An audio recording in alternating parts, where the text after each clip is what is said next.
Okay, we're back. What's up, everybody? Welcome back to Rolling with Katie. I'm your host, Katie. We are back today talking about House of the Dragon Season 3, Episode 2. Low-key, I'm still in mourning, so all black is once again the vibe. I am extremely excited to talk about this episode. I'm loving this season so far. Allegedly, Episode 3 and 4 of House of the Dragon, people are saying those are the best of the series thus far. I'm highly anticipating the rest of this season. Also, tentatively clutching my bosom because I cannot take this show sometimes. It really does be dragging me through emotion. The drag path. During the break, I had a reflection or a thought that I made a note on during the week, and I want to bring it up right here, right now. I had mentioned the Oysters, Clams, and Cuckolds podcast that keeps popping up on my TikTok feed, and how their takes sometimes just annoy me because they differ so much from mine. But they were talking about Alice, the witch. That is her word, not mine. She is a self-proclaimed witch, which I love her. I love that she's just no shame a witch and like could potentially be able to shapeshift into the goat that scared Ulf on the island where they were waiting for Vhagar. Those dude bros on Oysters, Clams, and Cuckolds were talking about her and being like, oh, I guess she's not a ghost, but they just like don't understand whose side she's on. And I do think some of that comes from the book. In the book, which kind of in this episode we got a glimpse of this as well, Alice and Aemond have kind of a thing, so then she goes on to like protect him, and she doesn't fuck with Daemon because he's kind of a dick to her, even though she helped him and Rhaenyra. And I do think that that's gonna fuck them over at some point. She could be switching sides or really not have a side at all. My theory about her, and again, I'm not like into the books, so sue me, like I haven't fucking read them. I'm just taking the show for what it is, which is obviously an adaptation of a text, but like I don't think everybody who's watching the show has to read the book. I'm not going to defend myself, but I feel like Alice and people who are seers, who just have knowledge that the vast majority of other people don't, are not really on anyone's side, especially because of the Song of Ice and Fire and the fact that it's like we literally need all of us in order to fight this big bad thing that is coming for us. And they know that that is the inevitable conclusion. And even though it might be far off, everything that happens now leads up to that point. Similar to the doom of Valyria and what's that girl's name? Denise the Seer, some Targaryen saw the doom of Valyria coming, evacuated the Targaryen family and a bunch of people from Valyria to escape the doom. Like, seers know shit, and I feel like guide people towards what needs to happen in order for everything to work out. I think sometimes they're not completely perfect, but I just find that concept so interesting. Everything that's happening now is just a domino effect into what happens in Game of Thrones. I think the fact that that is being woven into the narrative of this show is really, really fucking cool and interesting and entertaining for me. The three-eyed raven and Bran and Helena, like all these people who are seers and kind of can transcend time, and wargs who can go into people's bodies, which I'm pretty sure Alice is a warg as well. And like the Red Witch, all these people like understand that each of us are just pieces in the grand scheme of things, and some people are more integral and more important than others. Everybody has a role to play, and not everybody fulfills their like purpose. I don't know, I just think it's so woo woo, but I love woo woo shit like that. I just really appreciate that this world of Westeros has its own form of like supernatural things that aren't necessarily explainable, just like our own world does, in my opinion. Ulf, and this is going back to the first episode, but Ulf mentioned this woman, he thought she was a witch. This woman with red hair told him that he had king's blood. The Red Witch. Remember how she was so obsessed with king's blood in Game of Thrones, bro? She was like leeching it out of bitches. That was fucking her. She's old as hell. When she went down and at the end of Game of Thrones, when she like withers away, she old as hell, bro. Let's actually get into this episode. First and foremost, and I will harp on this. I truly don't give a fuck. I'm probably never going to shut up about this. Emma Darcy needs an Emmy for their performance this episode and this season so far. I know it's only been 2 episodes, but the line delivery, the way that they embody this character, I am like absolutely floored. I have not seen a TV performance or really like a cinematic performance that compares to this in a long time. When I found out that Harry Collette, Jace, was literally playing the dead body, I would have bet money that that was a dummy, bro. Pounding on his chest and picking him up like that was him, bro, which is so wild for him, for all the other actors in the room, and for Emma Darcy, bro. Like, I can't imagine the mental work that goes into that. The fact that like they're able to remove all like social conventions for me is like a feat in and of itself. I would be so worried about hurting the corpse person, for having them break character when I'm like already crying. I don't want to have to redo takes. By the way, they were doing that for like 10 hours. It's crazy. That being the opening of this episode, I thought was perfect. Nothing else made sense. Obsessed with it opening with Bela burning everything fucking down. She fucking dominates and obviously has to take the young prince back to her queen, and the close-up of her riding Moondancer back to Dragonstone is heartbreaking. I can't imagine what she was thinking in that moment. The way that she's able to collect herself and hold her head high and deliver the line when they return that they won the battle, but at what cost? She's still so aware of the political movements of everything and the stakes of everything, but she's also aware that that doesn't mean that big girls don't fucking cry, mama. Okay? We love and in touch with emotions, in touch with empathy, in touch with reality diva. I love Bela. I'm fucking gutted for her, bro. I'm literally sick. Rhaenyra enters the room and goes into mom mode, willing him to still be alive, asking, "What have you done?" Being mad at him. The rage, the heartbreak, like she doesn't want to touch him because she doesn't want it to be real. She goes through like all the stages of grief in that moment. When Sir Laurent goes to grab her, I thought she was going to order him to be chopped right there. Missed opportunity, obviously, though. He is going to be RIP because she commanded that he choose his own death. I'm pretty sure RIP Sir Laurent. The hardest thing about all of it is she lost Jace in particular, both her sons. I would argue all of this fucking started, right? Everything goes back to the fact that she's a woman and the realm has a hard time with that. It's truly fucking baffling. Like, that at the end of the day is what all this comes back to. But she also lost Jace because she is a woman. The people that are in her council question her every fucking move. Even after Jace is dead, they're questioning her every fucking command, which, yes, that's what a council or whatever the fuck is meant to do. But people literally don't listen to her. Whereas, like, when a man is ruling, that's like punishable by death and enforced pretty heavy handedly. And people just blindly question and they don't think that their opinion is more valuable, and she couldn't possibly know, right? Jace was good intentioned, like I don't deny that, but Sir Laurent literally disobeyed her because he questioned her judgment and didn't listen to her. Like, you can say what you want about it, they would have obeyed a king, and that's why we're in this fucking situation in the first place. If she were a man, none of this would have fucking happened. And she expresses this in that moment. Have you not failed your queen? Obviously, Daemon is a very morally gray character, or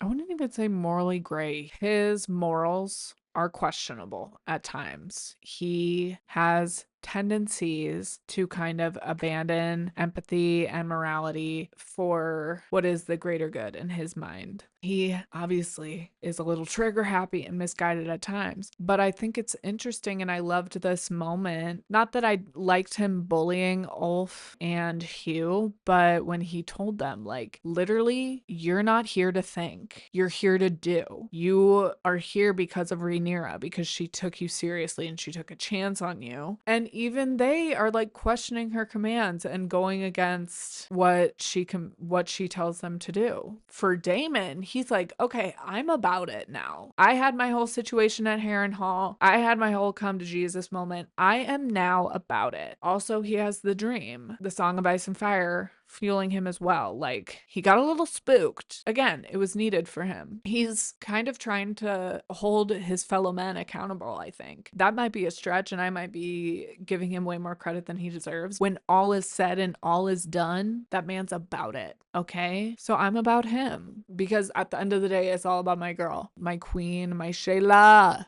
Okay, so then we cut to Alwyn looking for Corlys, which I think is really sweet. Obviously, he's not giving up on him. Then we cut quickly to Rhaena. With Rhaena, girl, what are you doing? I did not expect her to flee back to the Vale the way that she did, and this lady is like not receiving her at all. So I'm like, is she literally turning on Rhaenyra, or she's just offering the Vale protection? And I don't even really understand why that lady doesn't like Rhaenyra. I don't know what her issue is. I'm surprised that Rhaena didn't go back and face Rhaenyra and try to explain herself or defend herself, because she goes back and is like explaining herself to that lady. So I'm like, you should just do that to Rhaenyra. Anyways, that probably wouldn't have played out well for her though, because Rhaenyra was pissed. I really loved and appreciated the scene where Daemon is partying with the Greybeards with the Lannister head on a spike. Their little song, their little jaunty tune was quite cute. But then obviously Daemon gets the news about Jace. And again, just another standout performance here as well in his expressions and his movements and reactions. You can tell that Daemon is mourning and aware. You know, you just have to think that he knows exactly how Rhaenyra is going to react to this and knows that she needs him, essentially. And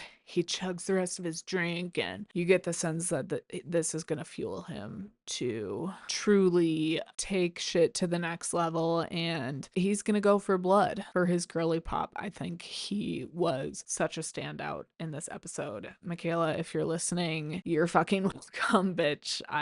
And you were right, okay? I have switched sides to Team Daemon. I don't need a shirt, though. Another interesting tidbit here, Daemon, before he leaves, of course, has to throw shade to a woman who has been nothing but kind and helpful to him. And again, it's like, bro, when has this ever served you or your cause, being a bitch to the women in your life? I love you, but you need to be nice to all women, not just the one that you are married to, not just the one that is gonna make you king, after I just sung his praises. But anyways, Alice asks for Harrenhal and he laughs in her face like a fucking ass. She's like, literally, y'all would be fucking dead already without me. And she's not wrong. I think she deserves Harrenhal, but also he, you know, not surprising that he's like, yeah, fuck you, bitch. You know, maybe that is the direction that things are going. We had that moment where Aemond gets stabbed and is asking for her to help him. I don't know if he did that intentionally to then, like, maybe he knows that she's magic somehow. I don't fucking know. Somebody said on TikTok that he let himself get stabbed. I don't know. I thought he just got.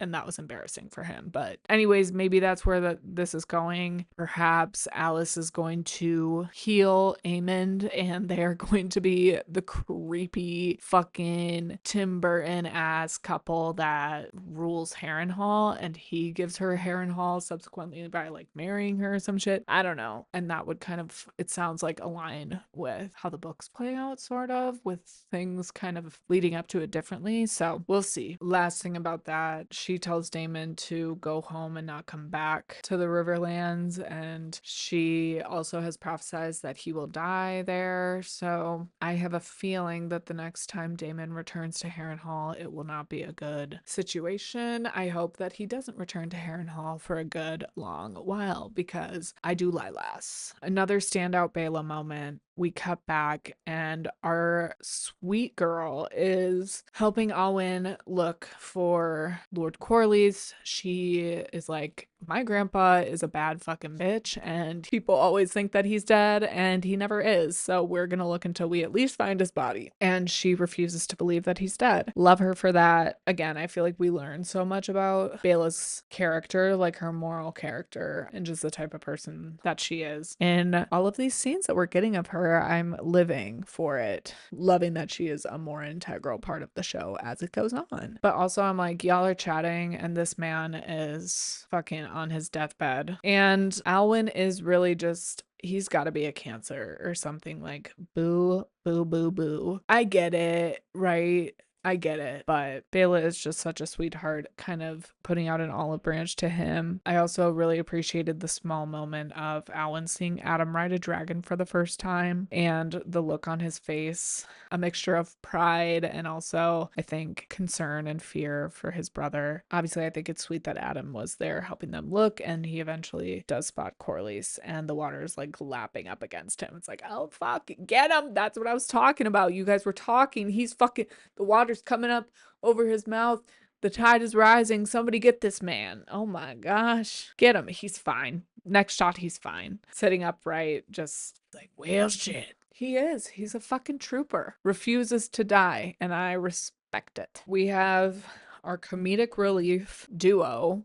Who would have thought Aegon at the beginning of this series was such a war criminal, but like a Joffrey war criminal, not like an Aemon war criminal, not like a Kristen Cole war criminal, a baby war criminal. Anyways, and now he and, of all people, Larys are kind of doing like a buddy road comedy moment. I don't know that I'm living for it. I think Aegon, it is funny to watch him kind of embarrass himself. Like he takes that guy down and is just stabbing him and like, ah. And Larys is just so like, yeah, bro, whatever happens, happens. He is on some other shit. I wouldn't say he's likable. I don't like him at all still, but yeah, I appreciate these small moments with these two. I do think that it's making me like Aegon a little bit more, and it'll be interesting to see how his character evolves while he goes through these hardships. I'm not saying that I'm ever gonna like Aegon. I will never be Team Green, but this wouldn't be the first time that Game of Thrones took a very unlikable character, and over time we eventually grow to like them. Again, I'm not saying that that's going to happen here, but there is a possibility for this character of Aegon to evolve. Lord Larys is a big question mark for me. Okay, so like I said in episode 1, it's hard for me to pin down what his motives are. Is he just buying time? Is he just clinging to Aegon because he thinks it's the quickest way to power? Or is he on Rhaenyra's side, and has he been manipulating and low-key like blackmailing and torturing Alicent this whole time, driving out Otto Hightower because he knew that that was the only true legitimacy and power that the Greens had and the only means of like control? Did he purposely drive him out and not let him go back to Old Town, and instead ordered him locked up in the castle prison so that even when shit started to hit the fan with Aegon and Aemond, he couldn't return to do anything about it? Bro, that's what he did. Is that what he did? He was playing the long game this whole fucking time. And is Aegon derailing his plan by running off? I don't know. That shit is just so interesting to me. And again, that would be another case of a very unlikable character becoming somewhat likable to me. But then why was he so instrumental in also giving the Greens the power that they had? Like what game are you playing, bro? I just want to grab him and I just want to be like, what are you playing at? Like what is your motivation? Going back to Corlys and his sons after they find him, he delivers a line from the book as he's looking at his burning castle. Amazing shot with him and his descendants on the beach looking at everything that their house has lost going up in flames. And he says, if this is victory, I hope I don't live to see another, or something of that nature. Which again, I'm like, do not kill my Shayla. Do not take away Corlys. I do Lilas him too. Like, I'm not ready to see all these people die. It is just kind of bogus. Like, okay, man, now that you've lost everything, now you're gonna claim me? Fuck you. Alwyn, of course, is a sweetheart, and it's like, that's all I've ever wanted the whole time. That's more valuable to me. And it's like, damn, that really is what it's all about. I would be pissed. I'd still be like, yeah, man, fuck you. What made you wait until the moment where you're looking at it burning? Out of all these conversations that they've had, where Corlys is like, I don't know what to say, but I'm trying. It's like, that's all you had to say that whole time, bro. And now that you've truly, truly, truly lost everything, and the only thing you can give them is your last name, that's when you're gonna do it? Okay. Again, I do Lilas him, but the men of this show and the men of this world in general, man, they're dumb. They're dumb as hell, and they're kind of assholes. We get our first view of Alicent a good chunk of the way through the episode, and she is still trying to go through with the plan. Again, this plan of hers is flawed in my opinion because it requires men listening to women, which we see time and time again never fucking works and always poses issues. So Alicent tasked with telling all of these men to stand down, which, they don't want to hear that. They don't want to hear that the team that they hitched their wagon to is about to lose. It's also coming from a woman where the man that they would typically listen to is absent. I don't have confidence in that. I'm just gonna say it right here, right now. Being aware of this reality that is this universe, I'm scared for that. And I'm kind of like, oh boy, girly pop. I don't appreciate the man butts in that scene. Like, why is she having to be surrounded by that? I feel like that, and then the scene that happens later on, which we'll get to that, it feels like that thing that Sam Levinson does sometimes where they start like torturing a character, I say that in quotes, or just kind of a character that is already disliked and doesn't really have the approval of the audience, put them in these extremely horrible situations or just like uncomfortable situations where she's like surrounded by naked dudes who are all leering at her. Again, the scene that happens later on in the episode where it's like, oh, okay, well, I don't hate her that much. It's kind of like a fuck you to the audience. Like, oh, see, isn't this what you wanted? And it's like, no, literally no. That was you, actually. That was all you. So what I wanted, I am getting, and I hope I get more of it. Daemon and Mysaria face to face, having it out. I love that she says not everything is about you. Him being like, what are you trying to do? Like, are you trying to get back at me? And she's like, bitch, literally no one has talked about you. We've actually been scissoring. Thanks. I've actually had that held down in your absence. Thanks. Your name didn't come up once. Sorry. I live. Them kind of having this battle for her affection. We do see Daemon questioning Rhaenyra, trusting Alicent, and confiding about that in Mysaria, which also I love. Like, I do hope that they have kind of a competitive relationship, but also I hope a friendship forms between them, or at least like a mutual respect. We'll see where that goes. Vhagar has left King's Landing. Red alert, red alert. And a man hating moment for me where Daemon is talking to Rhaenyra and someone's got to do it. Somebody's got to get our girl out of the bed, but it's the method in which he goes about it at first. It's shaky, and poor Rhaenyra just says she has no stomach for any updates, but obviously Daemon tells her what the situation is, and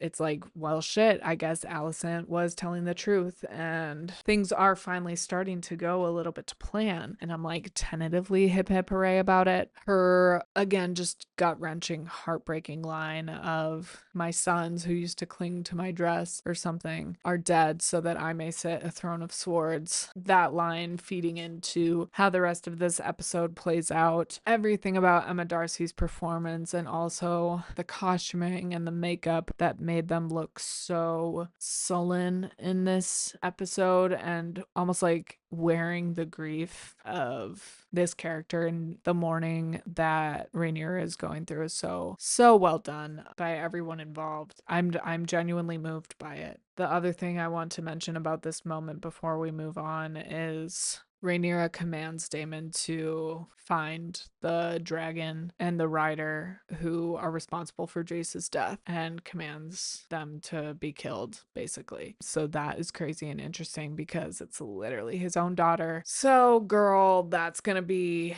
some traumatic shit. I already know when that plays out. I love when they speak High Valyrian to each other.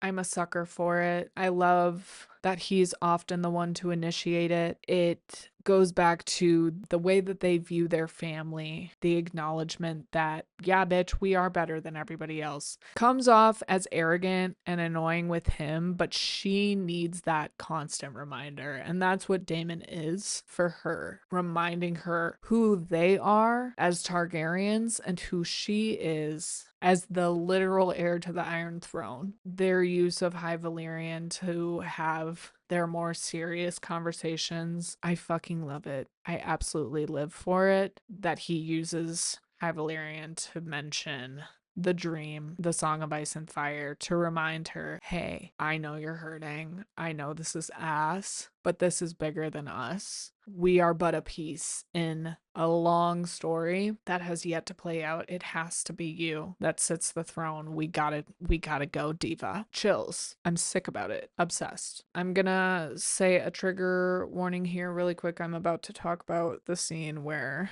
Alicent is assaulted by a man. So if you're sensitive to that, please skip ahead just about a minute or so. I'm not going to talk about it long. I feel like I said all that I really wanted to say about this. I'm so glad that the Maester arrived at the moment, you know, before things got bad, but I don't know why we needed this scene at all in the first place. Again, I just feel like it was just meant for shock value and to get people's hearts racing, which is like, that is disturbing to me, and I don't think that this scene was necessary at all, because like I said, even though Alicent fucking sucks, I don't want to see that happen to her or anybody. I appreciate that we get to see the Maester have this kind of come to Jesus moment where he knows that she fucked up, and he knows that she is trying to disarm the Kingsguard and people who are standing to protect the castle, and he is just like, girl, he knows that what the guy was saying was probably correct, but he still stepped in and still took her side, which is rare and I feel like should be acknowledged. Hell yeah, Maester Wellen, or whatever his name is. Cut to Rhaenyra is up and out of bed, and again, looking very sullen,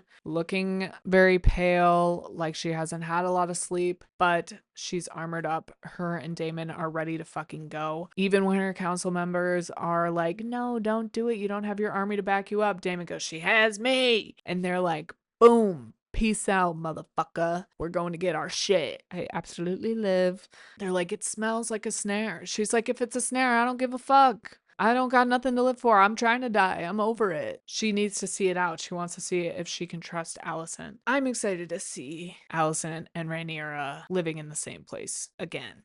I don't know what the situation is going to look like, but the preview for episode 3 made me feel like they are going to be having conversations, especially about like planning things together. I think it seems like. I can't wait for more Alicent and Rhaenyra action, and I need them to les out. I do. Like, I will be so epically disappointed if that doesn't happen. It's gotta. It's been building, bro. All the actors have mentioned it in press. Come on, on, don't bait me. Daemon fully locks in for the rest of the episode after this, and I love him for it. This is where we get the moment where he's telling the new dragon riders not to fuck shit up for his girl, because this is when she is gonna claim the Iron Throne. Our sweet and honestly hilarious Helena, she is climbing up in the ranks and slowly becoming an absolute fave of mine. I like that she questions Alicent and is like, but you said that my father made Aegon king, so like, what the fuck? And her little moment about how she'd just like to raise chickens. Give her a chicken. Someone give this girl some chickens. I hope she gets that life. I'm not hopeful about it. The poor girl. Someone give her a chicken. Men are having to listen to women. We again have Alicent telling the men with the big dragon shooty things to stand down. And Helena has her little command moment. I will have no beasts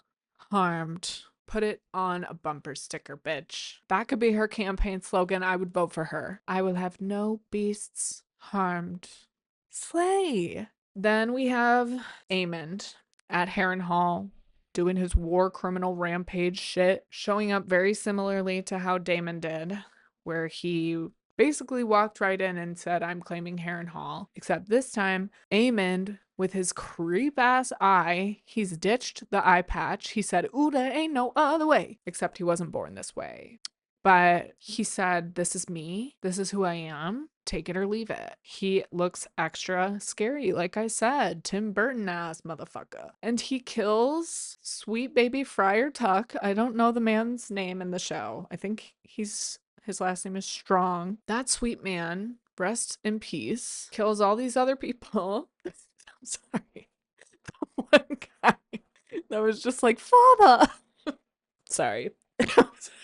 It was funnier than it should have been. Him getting sliced, was it intentional? Was it not? Now he's gonna probably interact with Alice. It will be interesting to see where this goes. But I do think we're at the beginning of the end for Aemond. It's giving downfall. It's giving flop era. It's giving you fucked up. You got because you have mommy issues.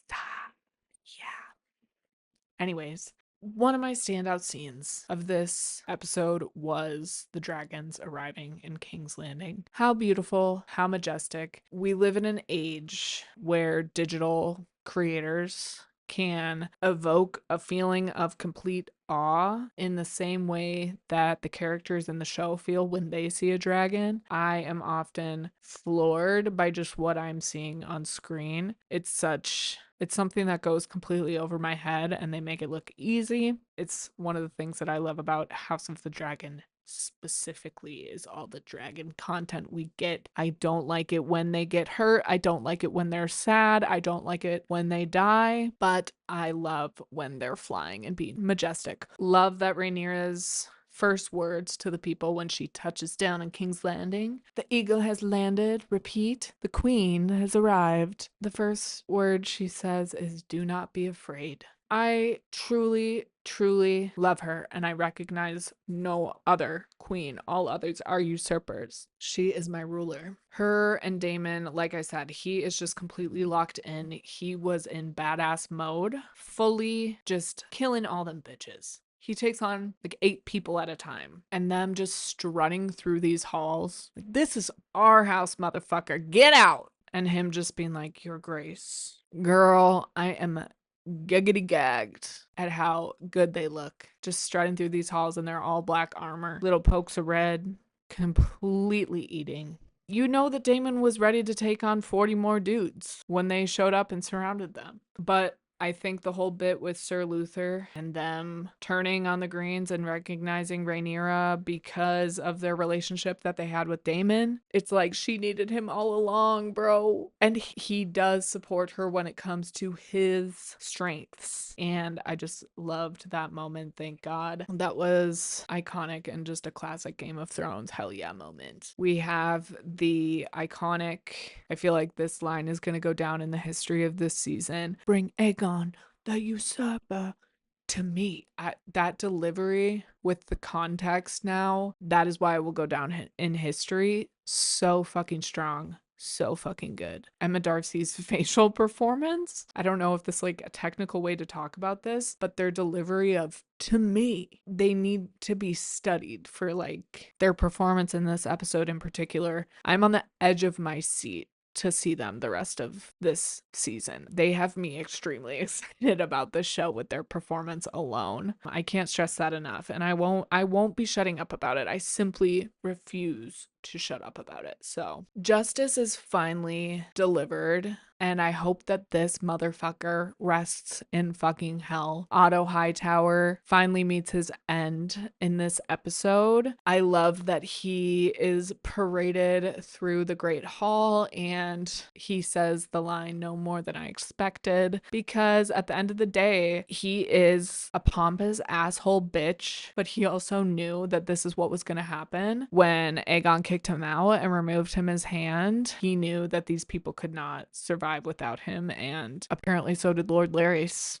who again was just playing the long game apparently, or he had a different motivation up his sleeve. I don't truly know. We shall find out. It's also quite interesting how quickly people turn when power shifts, and I think that's also what Otto Hightower means when he says no more than I expected. I think he's also kind of saying that about the people around him too, and like Kingsguard or other people who just so quickly turned to Rhaenyra's side once it was clear that the Greens were no longer, like, they did not have the upper hand anymore. Rhaenyra not knowing if she can carry out the Queen's justice, essentially. I don't think that was her saying she doesn't know if she can physically. I think it was more of like not sure if she can mentally, just with everything that Otto Hightower represents, the relationship with her father. He fucking brings up her dad. What a bitch move. But this man has single-handedly saw to every hurdle that she has had to overcome. Like, he orchestrated this entire thing. But again, what separates Rhaenyra from the rest of them is her heart and her empathy, her tenderness as a human being. And at the end of the day, that is her father's best friend. That is her former best friend, potential lesbian lovers, father, and she's not sure if she can. Also, I think if she were to spare him in some way, it would send a message to the type of queen that she is going to be. However, I understand that in this society and whatever the fuck, she has to be strong because she has to work even harder to prove herself, blah, blah, blah, blah, blah.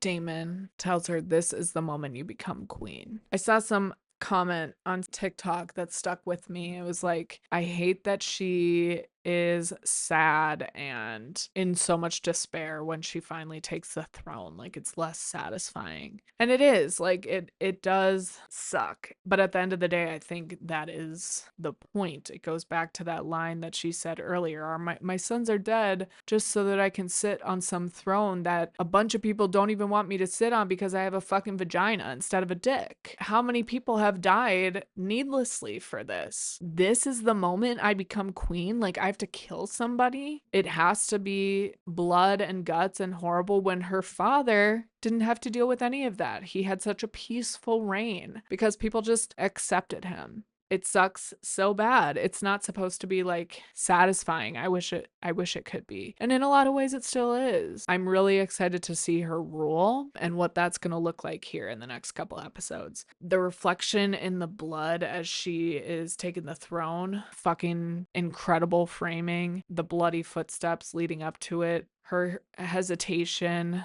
I thought that moment was also another incredible performance by Emma Darcy. And yeah, Otto got botched. She shut her eyes. Shouldn't have done that. Oops. Sorry, diva. The ending, of course, pure insanity. What a cliffhanger. All is no longer going to plan. Alicent and Helena were somehow unable to escape. They were captured and brought before the queen, who has just slain their grandfather and father. Yet another link in the disastrous tit for tat back and forth. But again, we see Alicent being calm and I think talking to Rhaenyra. So obviously Alicent is going to have some sort of reaction to her father's death. So that'll be interesting to see. We've been in a pattern of picking up right where we left off with every single episode. So I am excited to hopefully pick up right where we leave off, maybe with a guttural scream from Alicent or something of that nature. I'm just glad we don't have to listen to Otto Hightower speak ever again. I am glad that we don't have to deal with him the rest of this season. No hate, no tea, no shade to the actor who plays him. Don't know that man's name. Still love ya, but I just did not appreciate that character. So rest in hell. Somebody do a moon ritual manifest for some Les out content with Rhaenyra and Alicent. We've all been waiting for it. We all know it makes sense. Everybody wants it. No one is against it. No one doesn't think that that's a good idea. I think that's it for this week. If I forgot anything, I will write it in my journal and I will talk about it next week. Thank you so much for listening. If you want to give me a follow, I am most active on TikTok, but I also have an Instagram and a YouTube channel where I post stuff as well on YouTube Shorts and Reels. You can watch this episode if you aren't already on Spotify or YouTube. You can listen to Rolling with Katie or the show that this used to be, Popcorn Chats, wherever you get your podcasts. All of the Popcorn Chats stuff is still there, still up, still living, still Lilas. Yeah, and the coolest thing you could do would be to watch my films, in particular Friendsgiving, because maybe there's a sequel in the works to that one that I think everybody would love. And again, no one is against that. No one is against me making a film. Everyone's asking for it. Everyone's like, Katie, where's the film? Where's your next film? When are we gonna see more from you? And I'm like, oh my gosh, guys, it's coming. It's in development. Just be patient. I know I can't even. Yeah, but no, if you watch my films, that'd be pretty cool and I would appreciate you. Okay, that is all for this week. I will see you next week. Lilas.